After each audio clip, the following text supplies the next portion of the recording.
मित्रों, जो पहली चीज़ हमें ध्यान में रखनी है वो ये कि हम विश्व के जनसंख्या के आधार पर दूसरे सबसे बड़े देश हैं।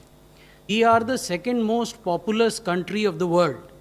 और ये स्लाइड ये दिखाती है कि इतनी बड़ी आबादी होने के बाद भी हमने कोविड के मैनेजमेंट में अभी तक संतोषप्रद कार्य किया है। So what we are trying to tell you here is that in spite of a population of 1.3 billion people, India has been able to manage COVID relatively well. Now, when I say that we have been able to manage this disease, this infection relatively well, what is it that I am implying? What we are trying to explain here is that if you look at cases per million population, it still remains amongst the lowest in the world. Today we have 538 cases per million population. This is as per WHO situation report. And you have figures for other countries also, from Americas, from Europe, and from other parts of the world. We are trying also to emphasize the point that case per million population in some countries are at least 16, 17 times more than what it is in India. Similarly, if we look at death per million population, again, the scenario in India is amongst the lowest in the world. We have 15 deaths per million population, whereas we have countries where it is 40 times as much. This is another fact that I would like to emphasize for your consideration, which is that if you look at the gap between these two worms here, representing the active cases, that is the cases which are presently either hospitalized and under treatment or are at home isolation being monitored. So that group of people and recovered cases, people who have recovered and gone home, that gap is progressively increasing. So the gap between active cases and recovered cases is progressively increasing. Today, we have 4,76,000 odd recovered cases and only 2,69,000 odd active cases. So when we talk of caseload of COVID in India, caseload is 2,69,000 people. That is important because this tells us that at the end of the day, we have managed a situation where our healthcare infrastructure is not unduly burdened, is not creaking because of the pressure. So that is the significance of this slide. Now, in absolute numbers, we have told you that the active cases are 2,69,789 and recovered cases are 4,76,378.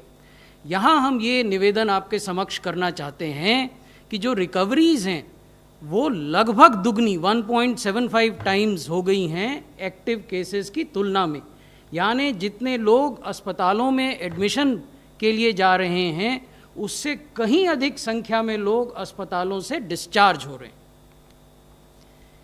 ये हम आपको recovery rate की जो बदलने की दर है, rate of change आपको दिखा रहे हैं, कैसे रिकवरी रेट राइज कर रहा है। आप देखेंगे कि 10% से ये 26% हुआ, फिर 47% हुआ 31 मई तक, और 9 जुलाई को ये 62% हो गया है और ये निरंतर बढ़ता जा रहा है। The rate of increase of recovery is appreciable.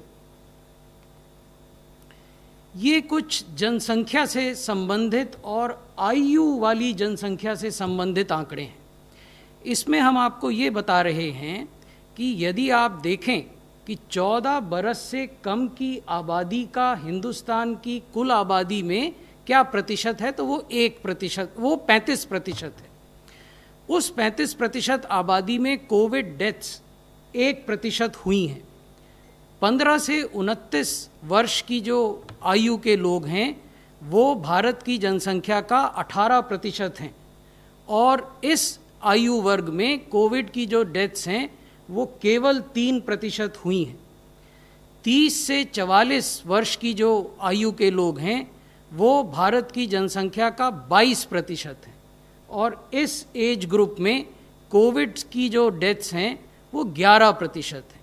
तो अगर आप इस पूरे ब्लॉक को एक साथ देखें, यानी 14 साल से कम के आयु से लेकर 44 वर्ष की आयु तक के लोग, तो इसमें जो कोविड से रिलेटेड डेथ हैं वो केवल 15% हुई हैं।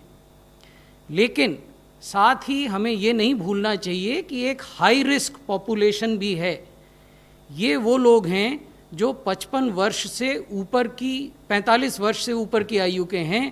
45 से 59 वर्ष की आयु में आप देखेंगे कि कुल जनसंख्या का ये 15% हैं, जबकि इसमें कोविड की जो डेथ हैं वो 32% हैं।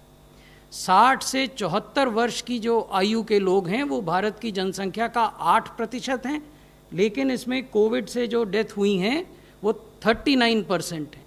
और 75 वर्ष से अधिक आयु के उम्र दराज जो लोग हैं वो कुल आबादी का 2% हैं, लेकिन यहाँ जो कोविड से डेथ हुई हैं वो 14% है। यानी इसका निचोड़ ये है कि भारतवर्ष की 25% आबादी जो 45 वर्ष से लेकर ऊपर की आयु की है, 75 वर्ष से ऊपर तक की, उसमें 85% कोविड रिलेटेड डेथ हुई है। तो ये आयु वर्ग है जिस पर विशेष ध्यान देने की आवश्यकता है, भारत सरकार को भी, राज्य सरकारों को भी और यूटी एडमिनिस्ट्रेशंस को भी। इसको हम फिर फर्दर आपको और ग्रैनुलर बेसिस पर ये बता रहे हैं कि people who are between 60 to 74 years of age, they constitute 8% of India's total population. However, they also show 39% of COVID-linked deaths. And people who are more than 75 years are 2% of India's population, but they show 14% of COVID deaths.